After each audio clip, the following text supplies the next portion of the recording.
I am 102 years old. Let that sit with you for just a moment. 102. I have outlived my husband, nearly all of my friends, and two of my own children. God rest their sweet souls. I have seen a whole century come and go, wars and weddings, funerals and first steps, more sunrises than I could ever count. And in all of those years, I learned 10,000 things. But here, near the very end of my road, God has made something very plain to me. Out of everything I have ever learned in 102 years, there is one thing, just one, that He wants you to know before you die. And I want to promise you something right now, so you'll stay with me. By the time this old woman is finished talking to you, you are going to know exactly what that one thing is. Because most people never hear it plainly. They go their whole lives and arrive at the end afraid and full of regret, wondering if any of it mattered, wondering if they were ever good enough, and I don't want that for you. I've had that fear myself. I know the weight of it. So if you're anywhere near my age, or even if you're not, I'm asking you to give an old woman the next few minutes of your life. Because what I'm about to tell you took me nearly a century to truly understand, and I would give anything to have known it sooner. Let me tell you who I am, so you know these aren't just pretty words. I was born a long, long time ago in a world you'd hardly recognize. We were poor, but we didn't know it, the way children never do. I was raised to be a good woman, and I want you to hear how heavy those two words became for me, because they nearly crushed me. Be good, work hard, don't complain, earn your place. And so that is exactly what I set out to do for decades. I tried to be good enough for my parents, good enough for my husband, good enough for my church, and though I would never have said it out loud, good enough for God. That is where I spent most of my life, on a treadmill I could never get off of, trying to earn something, trying to prove I was worthy. And I want to tell you tonight, because I've got no time left to waste on pretending I was tired, bone tired, the kind of tired that sleep doesn't fix. For most of 100 years, I carried a quiet, gnawing fear that no matter how much I did, it was never quite enough. That God was up there with a ledger, keeping score, mostly disappointed in me. Do you know that feeling? I suspect you do. Most people my age do. We just don't say it out loud. Now, before I go any further, I want to mention one small thing, and then I'll leave it be, because I am far too old to try to sell anybody anything. For years now, people have asked me the same question over and over. They lean in close and they say, "How?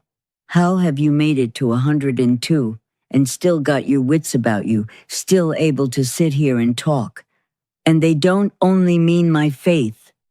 They mean all of it, how I've eaten, how I've moved these old bones, the little daily habits that kept a body going for a century.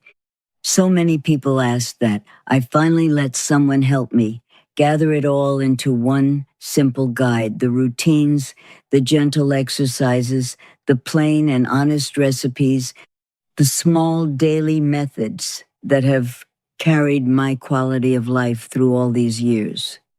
And I'll tell you why it matters to what we're talking about. It is a great deal harder to receive peace when your body is worn out and your mind is in a fog.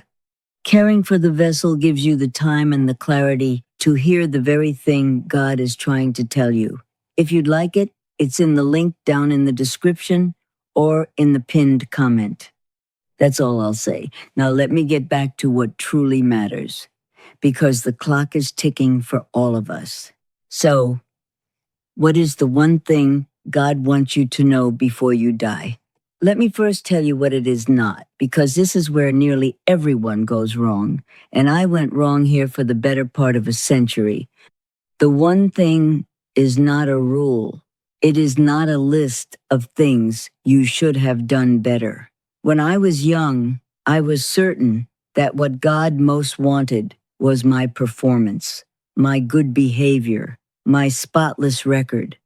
I thought the message of heaven was essentially try harder, be better, clean yourself up.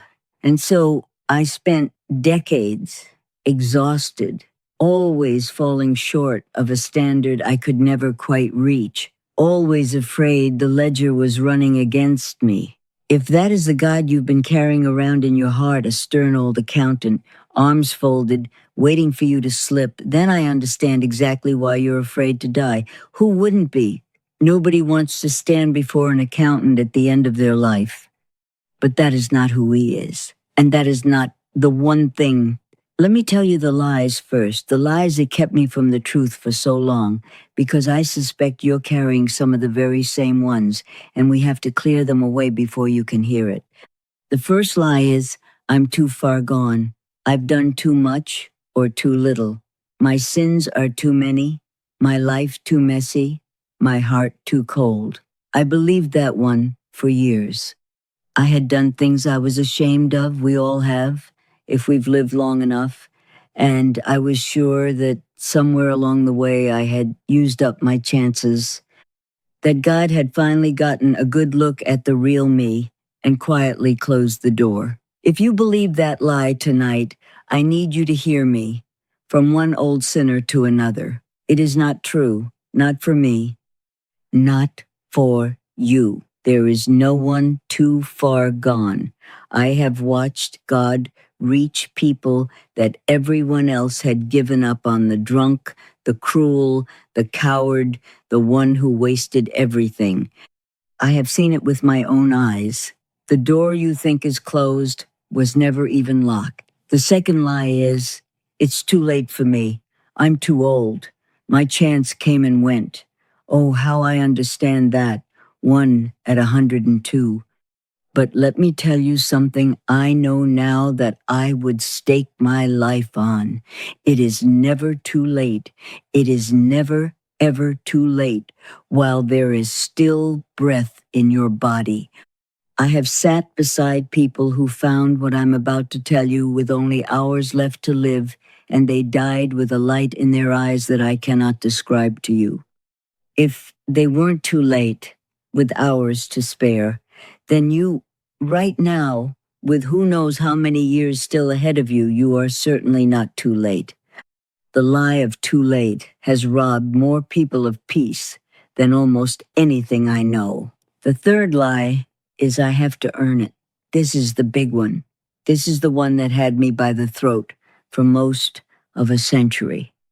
The belief that God's love is a wage that you clock in, you do your good deeds, you follow the rules, and if you do enough of it, you earn a little of His approval. I lived that way for so long, and I want to tell you what it does to a person. It makes you anxious. It makes you proud when you think you're doing well, and it crushes you when you fail. It never, ever lets you rest. Because a love you have to earn is a love you can always lose, and so you can never truly relax into it. You're always working, always afraid, always keeping one eye on the ledger. Now, are you ready? After 102 years, after all the striving and the fear and the exhaustion, here is the one thing God wants you to know before you die. I'm going to say it plainly, and then I'm going to spend the rest of our time helping you actually believe it, because knowing it in your head and believing it in your bones are two very different things. The one thing is this: you are loved completely, right now, exactly as you are. Not the cleaned up version of you, not the you that finally gets it all together you, tonight, with all your regrets and all your failures and all your fear. You are already fully, deeply loved by the God who made you, and there is nothing you can do to earn it and nothing you can do to lose it. That is the whole message. That is what He wants you to know before you go. Not try harder, not you fell short, just you are mine and I love you and I always have. I know how simple that sounds. And I know that some part of you wants to wave it away, the way I did for 80 years, because it seems too easy, too good, too gentle. Surely there's a catch. Surely you have to do something. But there isn't a catch. That's the scandal of it. That's the thing that took me 100 years to accept, that the love was never something I had to earn. It was a gift the whole time, sitting there with my name on it while I ran myself into the ground trying to pay for something that had already been given to me for free. Let me tell you how I finally learned it, because I didn't learn it from a sermon. I learned it the hard way, the way most true things get learned. I lost my second child when he was a grown man. I won't say more than that, because some griefs are too heavy to set down in front of strangers. But I will tell you that in that grief, everything I thought I believed fell apart. All my performing, all my good behavior, all my careful rule-keeping, none of it could hold me up. I was flat on the floor of my life, and I had nothing left to offer God. No good deeds, no strength, no pretty prayers. I had nothing but my broken, empty self. And that, I want you to hear this, that is exactly where I finally met him. Not on the mountaintop of my good years, when I was strong and capable and proud of my goodness, on the floor, with empty hands, when I had absolutely nothing left to earn anything with. That is when I finally felt it, unmistakable and warm and total. I was loved, not because I'd been good, not because I'd earned it. I hadn't earned a thing. I was simply loved as I was in the worst hour of my life, with nothing to give in return. And in that moment, 80 years of exhaustion just lifted, like a coat I'd been wearing so long I'd forgotten it was heavy. There was another moment too, years before that I've hardly told a living soul. When I was a younger woman, I did something I was deeply ashamed of. I won't lay out the details, they don't matter now, and pride keeps some doors closed, even at my age. But I carried that shame for decades, like a stone sewn into the lining of my dress. I was certain that if anyone knew the real me, they would turn away. And I was more certain still that God knew, and that this was the very reason he seemed to keep his distance. For 30 years, I believed that one thing had disqualified me from ever being truly loved. And then one ordinary afternoon, kneeling by my bed, simply too tired to carry it another day, I said it out loud to God. Not the polished version, the real one, all of it. And I braced myself for the coldness I was so sure would come. It never came. What came instead, and I can still feel it now, all these years later, was warmth, was welcome, was a love that had known the whole thing all along and had never once stopped loving me. The shame I'd carried for 30 years did not survive 5 minutes in the light of that love. All that time, I had been hiding from the one person who already knew everything and loved me anyway. So if you are carrying something tonight, some secret shame, some old sin you're certain has disqualified, you hear it from an old woman who carried hers for decades, bring it into the light. He already knows, he has always known, and he has never, not for one single second, stopped loving you. The very thing you are most afraid to show him is the thing his love has been waiting to cover.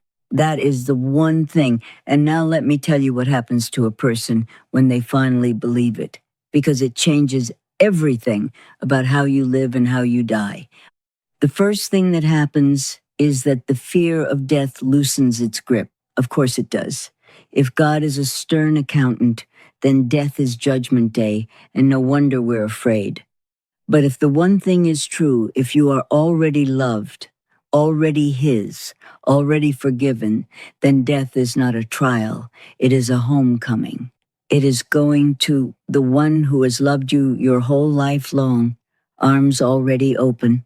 I am 102 years old, and I am not afraid to die. I want you to really hear that from someone standing this close to it. I am not afraid. Not because I was good enough, heaven knows I wasn't, but because I finally understand that I don't have to be. I'm going home to love itself. And so are you, the moment you stop trying to earn your way and simply let yourself be loved. The second thing that happens is that your regrets lose their teeth. At my age, you carry a lot of regret. The things you did, the things you didn't do, the people you hurt, the years you wasted. For a long time, those regrets sat on my chest at night like stones. But when you truly know the one thing that you are loved and forgiven, fully as you are, the regrets don't disappear, but they stop condemning you. You look back, and instead of drowning in shame, you're able to say, yes, I failed there. And I was loved even then. That is the difference between an old age that is bitter and an old age that is at peace. I've seen both, up close. The bitter ones are the ones who never believed they were forgiven. Don't be one of them. You don't have time to waste being your own accuser when God Himself has already let you go free. The third thing that happens is that you finally rest, real rest. Not just sleep, rest in your very soul. When you stop trying to earn a love that's already yours, all that anxious striving quiets down. You stop performing. You stop keeping score. You stop lying awake, wondering if you did enough today to stay in God's good graces. You didn't do enough today. You never could. And it doesn't matter, because His love for you was never about your doing. That, my dear, is the most restful truth in all the world. I wish I'd had it at 30 instead of at 90. And the fourth thing that happens is that it changes how you treat everyone else. This surprised me. When you finally know deep down that you are loved without earning it, you stop demanding that other people earn your love too. You get gentler. You forgive more easily because you know what it is to be forgiven. You stop keeping score with your children, your neighbors, the people who wronged you long ago. A person who knows they are freely loved becomes a person who loves freely. That's how you can tell it's real in someone, not by how religious they are, by how gentle they've become. And there is a fifth thing that happens, one that took me quite by surprise. Your prayers change entirely. When I believed I had to earn God's love, my prayers were mostly transactions. I was bargaining. I was performing. I was reciting the right words in the right order, hoping to stay in His good books. It was rather like writing careful letters to a landlord, polite, proper, and always a little anxious underneath. But when I finally understood that I was simply freely loved, prayer stopped being a transaction and became a conversation. I could tell Him anything. My anger, my doubt, my ugliest thoughts, my silliest little joys. I could sit with Him in complete silence and not feel I had to fill it with impressive words. Do you understand what a gift that is? To have someone you can be completely, nakedly honest with, someone who already knows the very worst of you and loves you still. I talk to Him now the way I'd talk to my oldest, dearest friend, because that is exactly what He has become to me. Not a landlord, not an accountant with a ledger, a friend who has loved me my whole life long. That kind of prayer will carry you through anything, through the long nights, through the losses, through the fear, at the end. But you can only pray that way once you've stopped trying to earn it. The striving and the honesty simply cannot live in the same heart. Now, let me be honest with you about the mistakes, the ways people hear this one thing and still manage to miss it, because I made some of them myself. The first mistake is thinking you're the exception. That's lovely for other people. You say, but you don't know what I've done. I'm different. I'm the one who's too far gone. Oh, I said that for years. I was certain I was the one soul in all of history that God's love somehow didn't quite reach. It's a strange kind of pride, really, to believe you're uniquely unlovable. You are not the exception. There is no exception. The love is for you, specifically, by name, tonight, yes, even after everything. The second mistake is trying to clean yourself up first. I'll come to God when I've sorted myself out, when I've broken this habit, mended that relationship, become a better person. Then I'll be ready to be loved. No, that is backwards, and it will keep you away your whole life. You don't clean yourself up to receive the love. The love is what cleans you up. You come as you are messy, ashamed, unfinished, and you let yourself be loved first. The changing comes after, and it comes gently, from the inside. I spent decades trying to become worthy of a gift that only ever comes to the unworthy. Don't make my mistake. The third mistake, and please, please don't make this one, is waiting. Waiting for a better time. Waiting until you feel ready.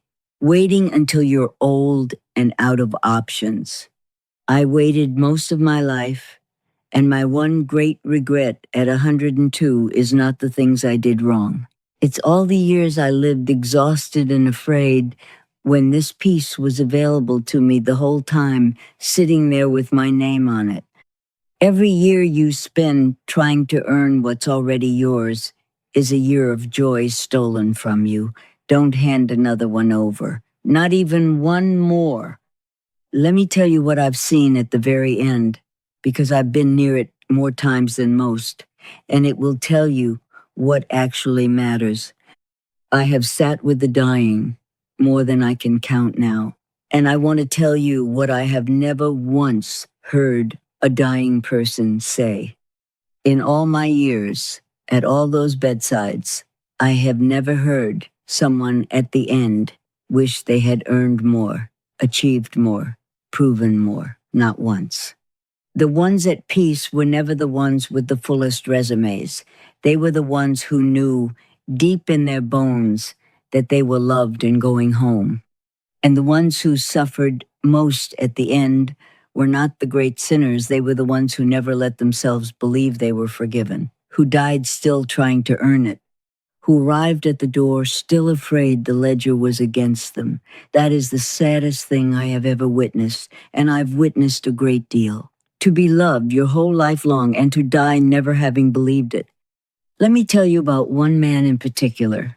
I'll not use his name. He was a hard man, everyone said so, sharp-tongued, closed off, the kind who had made enemies over the years and kept them carefully.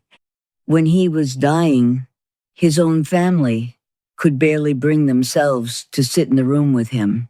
And somehow it fell to me, an old woman, to be there. For 2 whole days he was bitter, waving me off, telling me he'd done far too much wrong for any of it to matter now. He was certain the ledger was against him. He was certain he was the exception. On the 3rd day, something broke. I don't know how else to say it.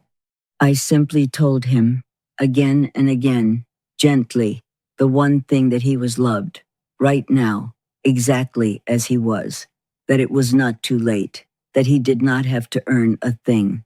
And I watched a whole lifetime of hardness crack open like ice in spring. This old, hard, frightened man began to weep like a little child, and he whispered to me, "Even me?" And I took his hand and I said, "Especially you." He died 2 days later, and I was there beside him. And I will tell you that the peace on that man's face is one of the most beautiful things I have witnessed in 102 years. He was not too far gone. He was not the exception. And neither, my dear, are you.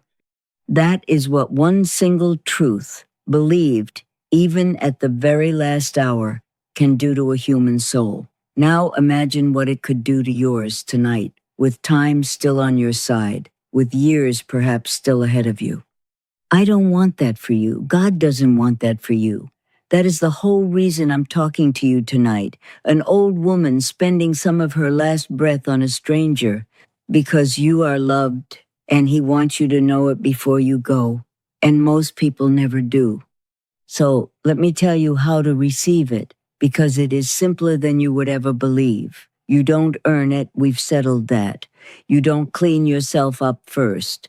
You simply stop running and you let yourself be loved. Tonight, before you sleep, you can say something as plain as this in your own words. God, I've spent my life trying to earn your love, and I'm so tired. Tonight, I'm going to stop. I'm going to believe that you already love me, just as I am right now. Thank you. I receive it. That's all. That's the whole thing. There's no special formula. He's been waiting for you to stop striving and just come home the entire time. And I want to say one more thing about that, because it stopped me for years. You may say those plain words tonight and feel absolutely nothing. No warmth, no rush of emotion, no lightning from heaven. And you may think, well, it didn't work, it must not be for me. Please don't. The love does not depend on your feelings. I have believed it on days I felt it flooding warm through my whole body, and I have believed it on gray, empty days when I felt nothing at all, and it was every bit as true on the empty days. Feelings come and go, especially as we get older. Some mornings I hardly feel like myself, but the love is not a feeling you have to manufacture. It is a fact you get to rest upon. So say the words, even if you feel nothing whatsoever. Believe it as a fact the way you know the sun is still up there behind the clouds, even when you can't see a bit of it. The feeling may come later, in its own good time, when you least expect it, in the middle of washing a dish or watching the rain run down the window. But feeling or no feeling, you are loved. And that was true long before you ever felt a single thing about it. And if you'll let an old woman say one more thing, start noticing it. Once you know you are loved, you begin to see the signs of it everywhere. In the light through the window in the morning, in the kindness of a stranger, in the fact that you woke up at all today, with breath in your chest and a heart still beating. These are not small things. They are love letters. And most people are too busy earning to ever read them. At 102, reading them is nearly all I do now, and I have never been so content. And here is something else I've come to understand in these quiet years. Once you stop pouring all your strength into trying to earn God's love, you suddenly find you have a great deal of strength left over, and you get to decide what to do with it. For most of my life, nearly every ounce of my energy went into proving myself, into being good enough, into earning, into worrying whether I had done enough today. Can you imagine what a waste that is? A whole life's worth of strength poured into paying off a debt that had already been paid in full. When I finally set that burden down, I discovered I had love to spare, time to give, attention for the people right there in front of me. I became, in my old age, more useful than I ever was in my strong years, not because I could do more, but because I was no longer using myself all up on fear. That is what's waiting for you on the other side of believing this. Not only peace at the end, though that is real and precious, but a whole different way to live, whatever years you have left free, unhurried, generous, unafraid. However many days God still has for you, You don't have to spend a single one more of them exhausted, trying to earn what is already yours. You could spend them loved and loving. That is a far better way to finish a life. And I would know. Let me bring it home. Because your time is precious, and so is what little is left of mine. Out of everything I learned in 102 years, and I learned a great deal, this is the one thing God wants you to know before you die. You are loved fully right now as you are. You cannot earn it, and you cannot lose it. It is not too late for you, no matter your age or your failures. You are not the exception. You do not have to clean yourself up first. And the moment you stop striving and simply let yourself be loved, the fear of death loosens, the regrets lose their teeth, your soul finally rests, and you become gentle enough to love others the same free way you've been loved. I lived 80 years without knowing this, and 20 years knowing it. And I can tell you, the 20 were worth more than the 80. Don't wait as long as I did. You could have this peace tonight. So when you lie down this evening, don't try to be good enough. You never will be, and you were never meant to be. Just let yourself be loved. Say the plain words. Come home. He's been waiting at the door your whole life, and he is not disappointed in you. He never was. He's just been waiting for you to believe it. Now, one last thing before I let you go. From one heart to another. I mentioned that little guide with the habits and the gentle movements and the simple recipes that have helped keep this old body going for 102 years. I share it because caring for the life God gave you is a good and worthy thing. But I want to be honest with you, the way I'd want someone to be honest with me. I am not a doctor. I'm just an old woman who's lived a long time. Nothing I've said here is medical advice. Before you change how you eat, how you move, or any medicine you take, please sit down with your own doctor and talk it through first. Take good care of the body you've been given, and take even better care of your soul. You are loved, my dear, more than you know. Believe it and go in peace. This old woman will be praying that you do.